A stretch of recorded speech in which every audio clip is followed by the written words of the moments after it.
আমার একা শুয়ে থাকতে ভালো লাগে না, প্লিজ। আচ্ছা। তারপর ওর সাথে গল্প করতে করতে অনেক রাত হয়ে গেছে। আসলে ও অনেক কথা বলতে পারে।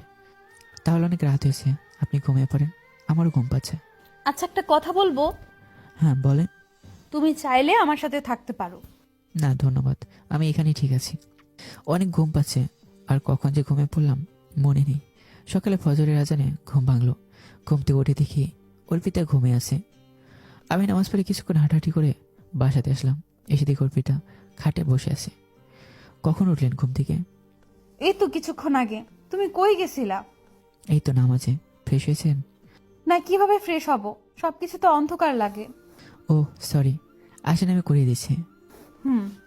তারপর ওনাকে ফ্রেশ করে খাইয়ে দিয়ে অফিসের জন্য রেডি হচ্ছে ঠিক তখনই। তুমি কোথাও যাবা? হ্যাঁ অফিসে। তারপর ডাক্তারের সাথে কথা বলে আসবো। ও আচ্ছা। হৃদয়, একটা সাহায্য করবে? হ্যাঁ বলেন। আমি না কাপড় চেঞ্জ করব। ও আচ্ছা, দাঁড়ান আমি আপুকে পাঠাচ্ছি। আচ্ছা। আপু, অর্পিতার কাপড়টা চেঞ্জ করবে, যা তো একটু। হুম। আর শোন, ওকে দেখে রাখিস, আমি অফিসে চলে যাচ্ছি। আচ্ছা যা। 2 দিন অফিসে যাইনি, আজ অফিসে গেলাম। আর যাওয়া মাত্রই। হৃদয়, কেমন আছো? এই তো ভালো, তুমি? ভালো। তুমি অফিসে আসো নাই কেন 2 দিন? তোমার ফোনও বন্ধ ছিল। একটু ঝামেলা দিছিলাম। কি হয়েছে? কি ঝামেলা? তারপর মনিকে সব খুলে বললাম। এখন কেমন আছে অর্পিতা? এখন একটু ভালো। চিন্তা করো না, চোখ পেয়ে যাবে। হ্যাঁ, তুমি ওই দিন আসোনি কেন? আমার একটা দরকারি কাজ ছিল। ও আচ্ছা। তারপর আমার কেবিনে চলে আসলাম, এসে কাজ করতে লাগলাম। দুপুরে দেখি অর্পিতা ফোন দিয়েছে। হ্যাঁ বলেন, আর নাম্বার কিভাবে খুঁজে পেয়েছেন? আপু দিয়ে দিছেন। তুমি লাঞ্চ করছো? হ্যাঁ করেছি তো।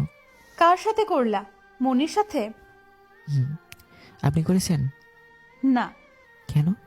এমনি ভালো লাগতেছে না করতে। তাড়াতাড়ি করেন বলছে, আপনি না করলে আমিও করবো না। মানে তুমি লাঞ্চ করো নাই? না। সত্যি? হুম। তাহলে তাড়াতাড়ি করে ফেলো, আমি এক্ষুনি করতেছি। হুম। তারপর এইভাবে দেখতে দেখতে কিছুটা দিন কেটে গেল।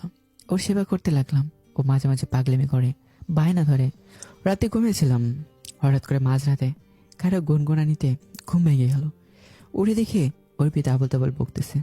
ওর কপালে হাতে দেখে জ্বরে কাপ পড়ে যাচ্ছে। ও বারে বারে রাকিব রাকিব করে বকছে। এই কথা শুনে আমার কেমন জানি লাগছে, অনেক খারাপ লাগতেছে। এত রাতে তো ডাক্তারও পাওয়া যাবে না। পানি এনে ওর মাথায় জল পটিয়ে দিচ্ছি, আর ও রাকিব রাকিবই করছে। আচ্ছা, আপনি কি রাকিবকে ভালোবাসেন অনেক? হুম, অনেক বাসতাম। মাঝ থেকে তুই প্যাচ লাগিয়ে দিছস। কিভাবে লাগালাম? তোর জন্যই তো আমি চোখগুলো হারালাম। ওই দিন যদি তুই আসতি তাহলে এমন হতো না। এসব বকবক করতে করতে কখন ঘুমিয়ে পড়লো। একদম নিশ্চুপ হয়ে গেলাম। ওর চোখে আমি এখন অপরাধী হয়ে গেলাম। ওর মাথায় জল পটিয়ে দিতে দিতে কখন যে ওর মাথার পাশে ঘুমিয়ে গেলাম ঠিক মনে নেই। সকালে কারো কোমলাদের স্পর্শে ঘুম ভাঙলো। হৃদয়, তুমি এইখানে আমার পাশে ঘুমাও নাই?